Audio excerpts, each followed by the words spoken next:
Time now for our cover story. Police are still asking for the public's help in providing any information about this mass shooting in downtown Sacramento. So far, police say that they've received more than 100 videos and photos.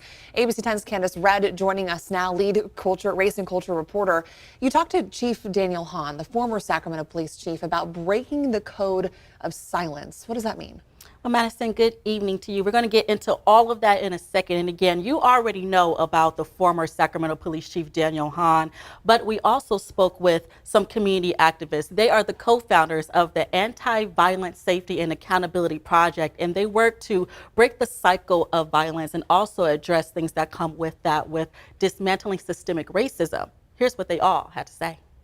When tragedy strikes, police turn to you for help. They typically ask you to provide information to help solve a crime using an anonymous tip line or other resource. Providing information, but in a manner that will keep you safe, is really critical. Some communities do not work with law enforcement because of the lack of trust and code of silence. Former Sacramento Police Chief Daniel Hahn explains the street code. The sense that you do not give information on somebody in the neighborhood, regardless of how heinous of a crime they did. You don't start from the outside in. You start from the inside out.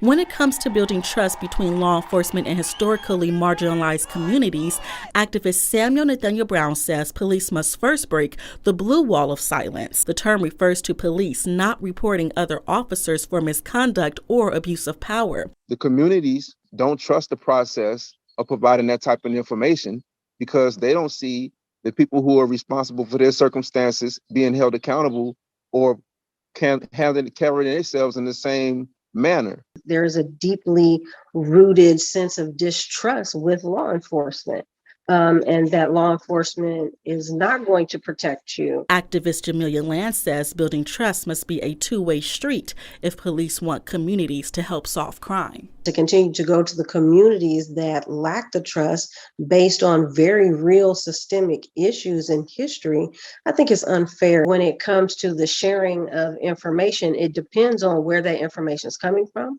who's giving that information, how it is conveyed.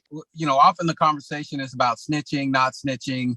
And I agree we should really change that term, because what it really is if somebody is a danger to our community, that needs to be handled. There needs to be accountability, and hopefully there needs to be some assistance so that person is no longer a threat to our community.